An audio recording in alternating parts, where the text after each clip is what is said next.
So I told you this isn't going to be an academic discussion. Not a lot of fluff here, but I still need you to understand what employer branding is. Why? Because at some point your boss is going to ask, what's this employer branding thing and why do we do it and what is it and how do I know it's working?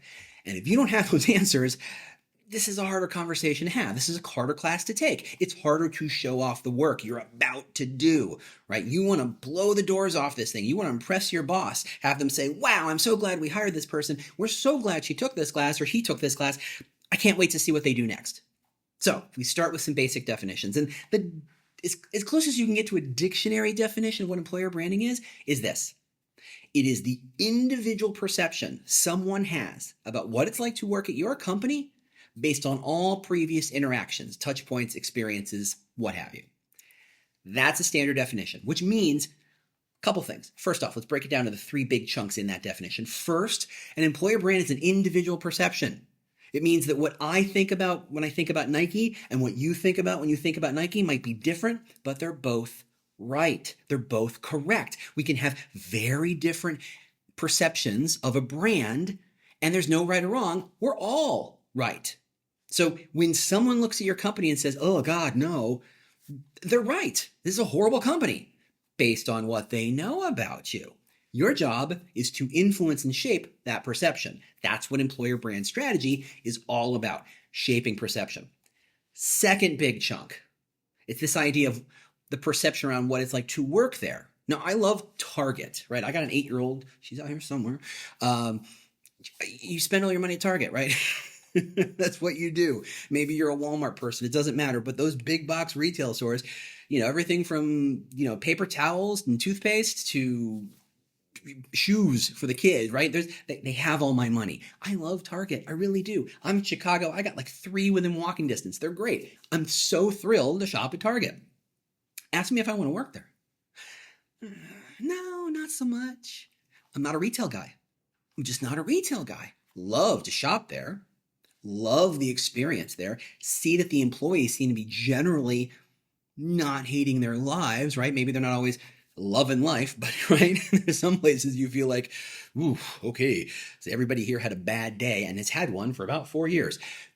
Walmart or Target doesn't feel like that to me. To me, individual perception. However, as much as I like shopping there, as much as I appreciate the brand, that doesn't mean I want to work there. However, there is some overlap depending on the situation. If I'm really interested in a company and I go to their customer service and their customer service is a jerk or is clearly reading a script and not interested in helping me and interested in making it as hard as possible for me to cancel, blah, blah, blah, blah, blah, blah, blah, I have an impact to how I feel like it must be to work there.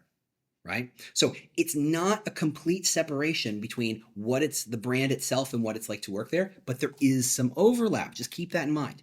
The third section is that it's based on touch points and experiences, which means the reason I don't want to work at a cable company, for example, is that I've had to actually call a cable company and talk to them about their service. That was not my best day. That was not the most fun experience I've ever had. And it impacted my sense of what it must be like to work there. So if a recruiter from that cable company walked up and said, knock, knock, knock in a proverbial fashion, maybe on LinkedIn, maybe on email, and they said, hey, we have this amazing job, perfect for you. And in fact, it was perfect for me, right? It was exactly the dream job. It just was as a company I had a lot of negative experiences at. I'm way less likely to engage with them. So the point of this being, the employer brand does not start the moment they decide to apply for a job. The employer brand has been slowly building and setting, right, and establishing itself as a brand that how they see you based on all sorts of stuff, the product selection, the news, what's in, someone had a scandal, someone donated a lot of money to a charity, the recruiter was a jerk, the recruiter was amazing. All these touch points influence that perception, okay? So this is useful information because it means when you're doing employer brand, you simply don't say, I'm going to put my employer brand here at the job posting and my work is done. No, it doesn't work that way. You actually end up weaving your employer brand through as much of the candidate experience as you possibly can, which is why, as we get later in this class, you'll see all these different things you're going to be able to do and should do to embed that employer brand, to activate that employer brand.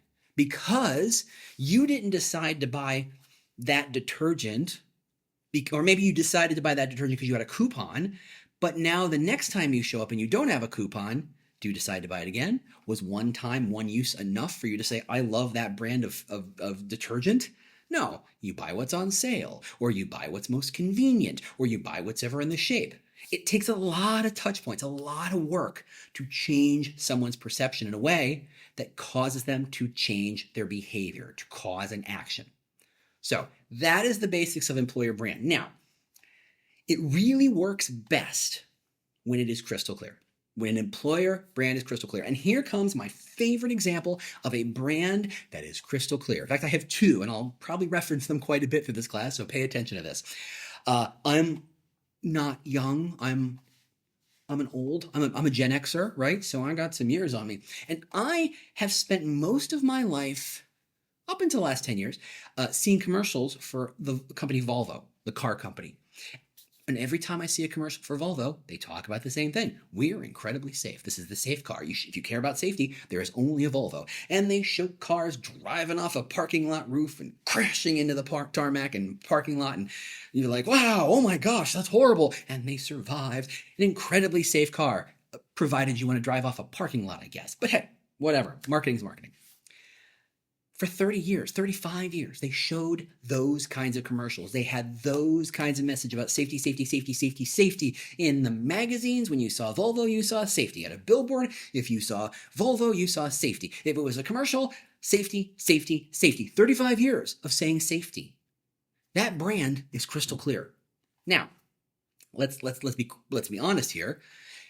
They started that because the entire car world was talking about reliability and fuel efficiency, right? In the 70s, gas crunch, everything was about reliability. Toyota and Honda had really started to land in the scene, the place where it was all American steel here in the US anyway.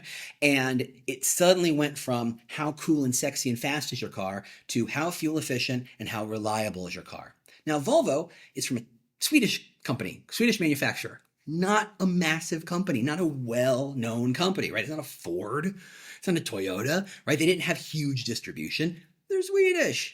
It's a great car, but they're Swedish, right? So they had to find a way to say, how do we stand out? And they focused on safety. Why? One, safety was suddenly an issue. Ralph Nader started talking about how safety, the unsafe at any speed kind of model, that cars are dangerous, and people started going, oh, maybe that's a consideration we have. Two, nobody else is talking about safety. Everybody else is talking about fuel efficiency and reliability, and there's Volvo over here saying, safety. Now, if you buy a Volvo, are they not reliable? Are they not fuel efficient? No, they absolutely are. But the reason they chose safety was because everybody else was monopolizing the conversation. They would have to somehow out-reliable a Toyota. I don't know how one does that. Honda tries every day, and they fight all day long about who's most reliable.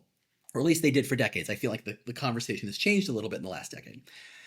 If the fight is so busy by bigger, massive players, and they're taking up all the space around this concept of we're the most reliable, trying to be a tiny little Swedish car company and trying to say we're reliable too, does not work.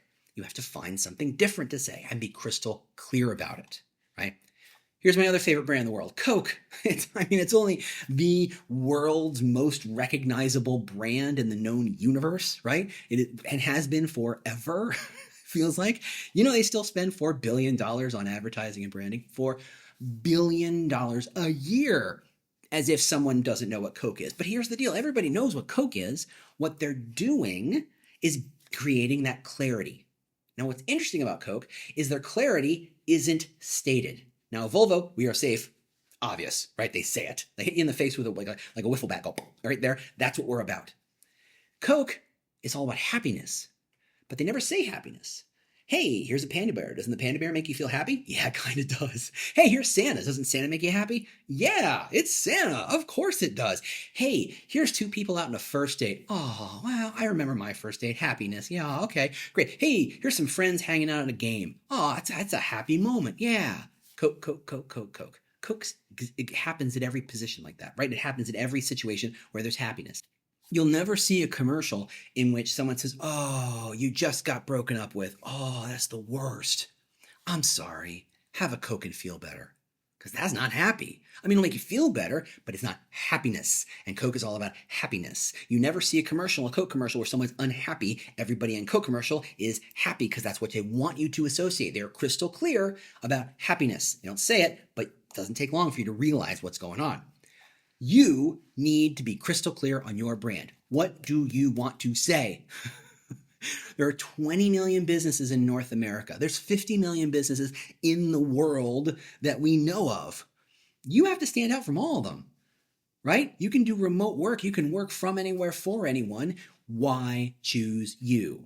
You can say we're a great place to work, but by the way, so can everyone else. So if you want people to choose you, which by the way is the process of people finding a job, it's not like they just go to a job and say, give me a job and I take the job. They say, I have lots of options because lots of people are hiring. I choose the employer. So why do they choose you? That is the heart of the brand, which means in order for them to choose you, they have to understand what they're choosing. If you're choosing a Volvo, you're choosing safety. If you're choosing Coke, you're choosing happiness, right? That's what they want you to associate. So what do you want to be associated for? Second, beyond clarity, is differentiation. How are you not like that other company? Right? If you are just like another company, why choose you if that company is going to offer them $10 more? Why? Suddenly it's purely an economics game, and that's not how people choose jobs. Well, I mean, they have to if they have nothing else to go on. But if I said, here are two jobs, they are functionally the same job. Let's say they're project managers or sales leads or HR managers or whatever. And this job is at this amazing new startup. They're doing some really cool stuff with ChatGPT and pot and crypto. It's an amazing startup because it has all those funny buzzwords in it, right? Everything that everybody thinks is going to be amazing. Sexy as hell. It's fantastic. Everybody wants to work there. They think if I work there, it's like a lottery ticket. It's going to be amazing culture. It's going to be a fast-paced growth environment. That's fantastic. Over here, it's the same job, but you're working for the state government. Same job? Let's pretend it's the same pay. Same job? No. One has a brand that is sexy, that is exciting, that is cool, that is going somewhere, that is about the future. The other has a brand that's about 9 to 5. Finish at 5 o'clock, close your laptop, you're done. You don't have to work too hard. It's just state government, right? Same job, different brands. Now, one is not better than the other. Let us be crystal clear. For those of you working in state government taking this class, I am not here to denigrate you. I was one of you for a while, so I respect that. However, the person who is happy here will not be happy here, and vice versa. Your brand makes it clear as to what you offer, so that someone who is talented can say, I want that. Not anything, I want that. And that is where employer brand works. Next step, next class, is we're going to talk about how employer brand works, specifically for small businesses like yours. See you in the next class.